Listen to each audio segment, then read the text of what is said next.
అలానే మిస్సెస్రావు అసలు ఎవరు జర్నలిస్టు, జర్నలిస్ట్ ఎవరు కావచ్చు, జర్నలిజాన్ని ఎవరు చేయాలి, జర్నలిస్ట్గా ఎవరు అర్హులు, ఇవన్నీ కూడా $1,000,000 ప్రశ్నని ఇప్పుడు తెలంగాణ ముఖ్యమంత్రి రేవంత్ రెడ్డి గారు సమాజం ముందు ఉంచారు. దాని మీద రౌండ్ టేబుల్ సమావేశాలు కూడా జరుగుతూ ఉన్నాయి. అసలు జర్నలిస్ట్ అంటే ఎవరు, అతనికి ఏమన్నా సపరేట్ క్వాలిఫికేషన్స్ అవసరమా అనేది ఫస్ట్ మనం చర్చించుకుంటే, యాక్చువల్గా నాకు జర్నలిజం కాలేజీలో చెప్పిన దాని ప్రకారం ఆ రోజు ఉన్నటువంటి ప్రొఫెసర్స్ స్పందించేటువంటి గుణం ఉంటే వాళ్ళు జర్నలిస్టే, ఎవరైనా సరే స్పందించేటువంటి గుణం ఉంటే సరిపోతుంది అనేది ప్రాథమికమైనటువంటి క్వాలిఫికేషన్. 2, ఏదైతే స్పందిస్తారో ఆ స్పందించిన దాన్ని పేపర్ మీద పెట్టగలిగి ఉంటే చాలు అనేది 2 క్వాలిఫికేషన్. ఇప్పుడు మారినటువంటి పరిస్థితుల దృష్ట్యా ఏదైతే స్పందిస్తారో దాన్ని స్పష్టంగా ఎదుటి వాళ్ళకి అర్థమయ్యేలాగా చెప్పగలిగి ఉంటే చాలు అనేది ఇప్పుడు ఎలక్ట్రానిక్ మీడియా సందర్భంగా చెప్తున్నటువంటి క్వాలిఫికేషన్.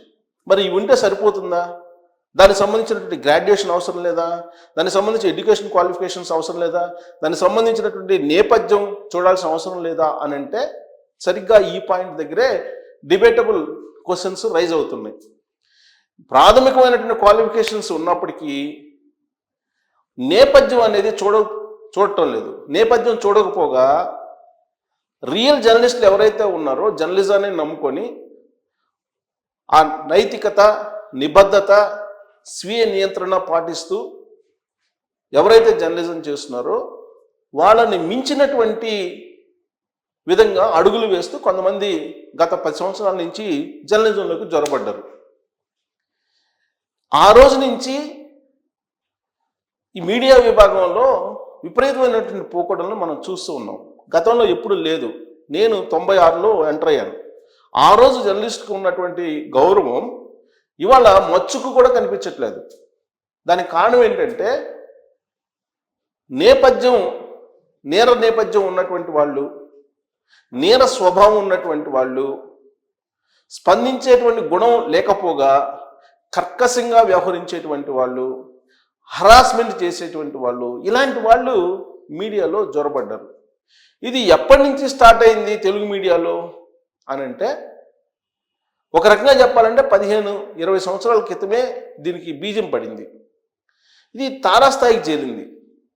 తారాస్థాయికి చేరి ప్రధానమైనటువంటి మీడియాలోకి ఫస్ట్ చొరబడ్డారు. కానీ ప్రధానమైనటువంటి మీడియాలో ఎంటర్ కావడం అనేది కొంత టఫ్. ఎందుకంటే అక్కడ ఒక ఎగ్జామ్ పెడతారు, ఆ ఎగ్జామ్ క్వాలిఫై కావాలి, 3-4 రౌండ్లు ఇంటర్వ్యూస్ ఉంటాయి, అవన్నీ దాటుకొని వెళ్ళాలి. కానీ ఇప్పుడు రకరకాల మీడియాలు వచ్చేసాయి. మీడియా యాజమాన్యాలు కూడా ఎక్కువ మంది నేర స్వభావం కలిగినటువంటి వాళ్ళు, రియల్ ఎస్టేట్ నేపథ్యం ఉన్నటువంటి వాళ్ళు, సమాజం మీద బాధ్యత లేనటువంటి వాళ్ళు ఎక్కువ మంది మీడియా హౌస్లను పెట్టడం జరిగింది. వాళ్ళకి కావాల్సినటువంటి వాళ్ళు ఎవరనంటే దందాలు చేసేవాళ్ళు కావాలి. ఒక సామాజిక బాధ్యత ఉండేటువంటి వాళ్ళు గతంలో మేనేజ్మెంట్గా ఉండేవాళ్ళు. అందుకే ఆ మేనేజ్మెంట్ కూడా బాధ్యత కలిగ పౌరులనే జర్నలిస్టులుగా ఎంపిక చేసుకునేవాళ్ళు. కొన్ని క్వాలిఫికేషన్స్ పెట్టేవాళ్ళు, అలాగే రాత పరీక్షలు పెట్టేవాళ్ళు, ఇంటర్వ్యూలు పెట్టేవాళ్ళు. అవన్నీ ఏం అవసరంలా. ఇప్పుడు తాజా పరిణామాలు ఏంటంటే, నువ్వు ఎంతమందిని బ్లాక్మెయిల్ చేయగలవు, నెలకి ఎంత సంస్థకి తీసుకురాగలవు అనేటువంటి కాన్సెప్ట్తో వెళ్తున్నారు. అయితే ఇక్కడ ప్రభుత్వాలు తప్పు చేస్తున్నాయా లేదా మీడియా యాజమాన్యాలు తప్పు చేస్తున్నాయా అంటే, ప్రభుత్వాలది ఉంది తప్పు, మీడియా యాజమాన్యాలది కూడా ఉన్నాయి. ఎందుకంటే ప్రభుత్వాలు కనుక మీడియా యాజమాన్యం నేపథ్యం కనుక చూసి అప్పుడు కనుక పర్మిషన్ ఇచ్చినట్టయితే అసలు ఆదిలోనే ఇలాంటి రుగ్మతలకి ఫుల్ స్టాప్ పెట్టచ్చు. పైగా లేబర్ కమిషనర్లు, లేబర్ ఆఫీసులు ఉన్నాయి. శాలరీస్ కరెక్ట్గా పే చేస్తున్నారా లేదా జర్నలిస్టులకి అనే దాని మీద ఎప్పుడన్నా ప్రభుత్వం ఆలోచించిందా? లేదు, ఎప్పుడు ఆలోచించలా. శాలరీస్ ప్రాంప్ట్గా ఇవ్వకుండా వెట్టి చాకరీ చేయించుకునేటువంటి యాజమాన్యాలు ఎక్కువగా మీడియా సంస్థల్లో ఉన్నాయి, మీడియా రంగంలో ఉన్నాయి ఇవాళ. దాని పర్యవసానం ఏంటి? జర్నలిస్టుల ముసుగులో బ్లాక్మెయిల్ చేస్తున్నారు. బయటికి పోయి బ్లాక్మెయిల్ చేసి 10 రూపాయలు వాళ్ళు తీసుకొని 10 రూపాయలు మేనేజ్మెంట్కి ఇస్తున్నారు. ఇది దందా నడుస్తుంది. దీంతో ఎవరైతే నైతికత నిబద్ధతతో కూడినటువంటి జర్నలిజం చేయాలనుకుంటున్నారో వాళ్ళకి స్థానం లేకుండా పోతుంది. ఎందుకు? వీళ్ళు బ్లాక్మెయిల్ చేయలేరు. బ్లాక్మెయిల్ చేసి వాళ్ళ నుంచి 10 రూపాయలు తీసుకొని మేనేజ్మెంట్కి 10 రూపాయలు ఇవ్వలేరు. అందుకని ఇలాంటి వాళ్ళు అవసరం లే. నా స్వీయ అనుభవమే చెప్తా. నేను ఒక ప్రముఖ ఛానల్స్లో పనిచేశాను. ఒక ఛానల్కి సంబంధించిన యాజమాన్యం నాతోటి ఏమన్నారు తెలుసా? ఒకనొక సమయంలో ఆయన అన్నటువంటి మాట ఇప్పటికి కూడా నాకు బాగా గుర్తుంది. అందుకే ఆ రోజే లాస్ట్ డే. ఆ రోజు తర్వాత నేను మళ్ళీ అటు అడుగు పెట్టలేదు, అటు చూడలేదు. నువ్వు నాకు మూటలు తీసుకొస్తున్నావా, ముల్లెలు తీసుకొస్తున్నావా అని అడిగారు. నాకు ఆల్రెడీ మూటలు తీసుకొచ్చేవాళ్ళు, ముల్లెలు తీసుకొచ్చేవాళ్ళు ఉన్నారు. అతను నువ్వు ఉంటే పని చేయని అంటున్నాడు, మరి నువ్వు నాకు మూటలు తీసుకొస్తున్నావా, ముల్లెలు తీసుకొస్తున్నావా అని అడిగారు. అడిగితే నేను ఒకటే సమాధానం చెప్పాను. నేను ఎప్పుడు చెప్పలేదండి ఆ మాట, నేను మూటలు ముల్లెలు తీసుకొస్తానని. కాబట్టి మీకు కావాల్సిన వాళ్ళని మీరు ఎంపిక చేసుకునే స్వేచ్ఛ మీకుంది యాజమాన్యంగా, కాబట్టి మీ ఇష్టం అని చెప్పాను. అయితే మీరు వేరే చూసుకోండి అన్నారు. తర్వాత నేను వచ్చేసాను. ఇది దాదాపుగా ఇప్పుడు ఉండేటువంటి ఆర్గనైజేషన్లో ఎక్కువ భాగం జరుగుతుంది యాజమాన్యాల్లో. ఇక సోషల్ మీడియా వచ్చింది. సోషల్ మీడియా వచ్చిన తర్వాత ఎవరికి వాళ్ళే ఒక లోగో తగిలించుకొని ఒక పేరు పెట్టేసుకొని వెళ్ళిపోతూ ఉన్నారు. ఇది కూడా నా స్వీయ అనుభవం ఒకటి చెప్తా. మా రిలేటివ్ ఒక అతను కేపీహెచ్పిలో ఒక హౌస్ కట్టడానికి శంకుస్థాపన చేశారు. శంకుస్థాపన చేసిన రోజు నుంచి మాకేంటి డబ్బులు అంటూ వచ్చారు జర్నలిస్టులు.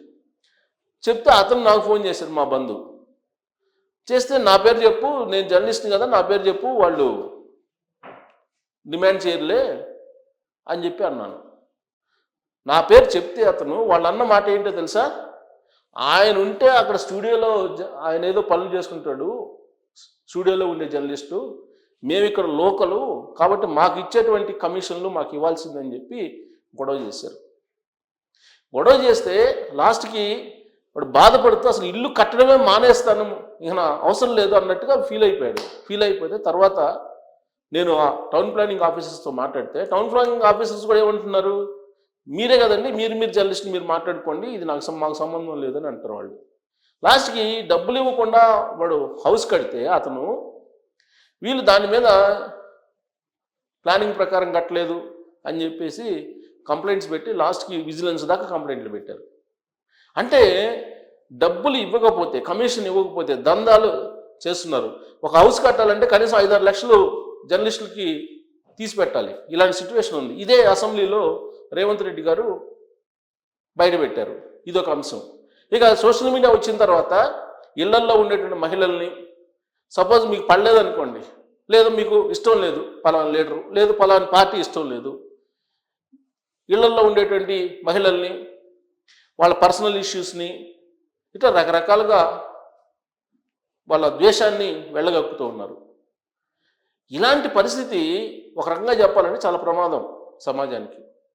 అందుకే రేవంత్ రెడ్డి గారు అంటున్నారు, అసలు జర్నలిస్ట్ ఎవరు, జర్నలిస్ట్ కాంది ఎవరు తేల్చండి మీరని చెప్పేసి జర్నలిస్ట్ సంఘాల నాయకులకే వదిలేశారు.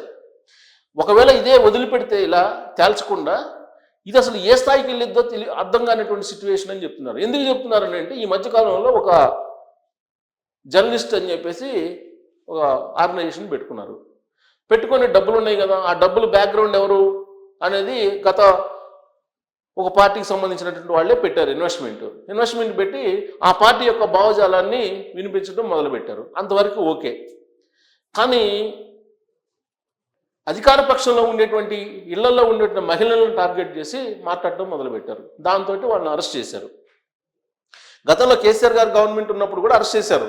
జగన్మోహన్ రెడ్డి గారు అధికారంలో ఉన్నప్పుడు కూడా అరెస్ట్ చేశారు.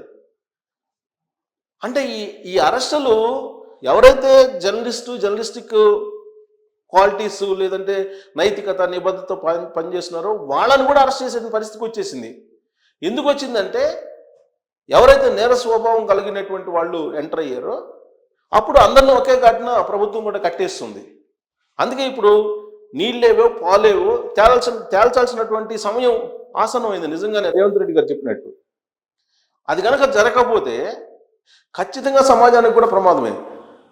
ఒక లోగో పట్టుకొని బ్లాక్మెయిల్ చేసేటువంటి వాళ్ళు ఈ మధ్యకాలంలో ఖమ్మంలో అనుకుంటా, ఖమ్మం నల్గొండలో ఒక సిఐనే బెదిరించేశారు. సిఐనే బెదిరించి దాదాపు 10 లక్షలు 12 లక్షల రూపాయలు డబ్బులు వసూలు చేశారు. అందరితో కామ్గా ఉన్నారా, మళ్ళీ బ్లాక్మెయిల్కి వెళ్ళారు. దాంతో అతను బయటపడి చెప్పడం జరిగింది. సో ఇలాంటి సిచ్యువేషన్లో పోలీసులనే బ్లాక్మెయిల్ చేసేటువంటి పరిస్థితికి కొంతమంది జర్నలిస్టులు వచ్చారని అంటే ఖచ్చితంగా దీనికి ఒక సైంటిఫిక్ ఒక మార్గదర్శకాలు ఉండాలి. సైంటిఫిక్గా మార్గదర్శకాలు ఉండడంతో పాటు ఎవరు జర్నలిస్టులు కాదనేది తేల్చాలి.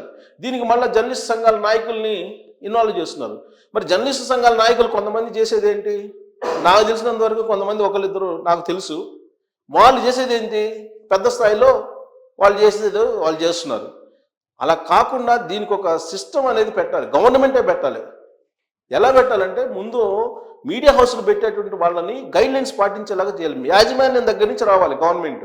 యాజమాన్యం దగ్గర నుంచి వచ్చినప్పుడు మీకు ఖచ్చితంగా జర్నలిస్ట్ ఎవరో జర్నలిస్ట్ కాదని ఎవరో తెలిసిపోతుంది.